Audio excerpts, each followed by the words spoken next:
Արցախցիները ավելի հեշտ են հայտնվում թիրախավորման կենտրոնում։ Մենք տեսնում ենք արդեն երկրի թիվ 1 պաշտոնյայի մակարդակով թիրախավորման բացահայտ դեպքեր։ Մենք միլիարդներ ենք ծախսել դες պահել եւ այլն։ Սա ամոթ է, որ մենք փողից ենք խոսում Արցախի կորստից հետո։ Մենք տեսնում ենք արդեն երկրի թիվ 1 պաշտոնյայի մակարդակով թիրախավորման բացահայտ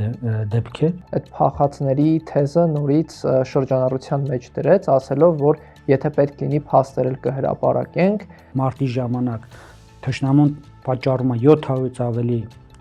կորուստ, ինչ այդ փախածներն են, այդ կորուստները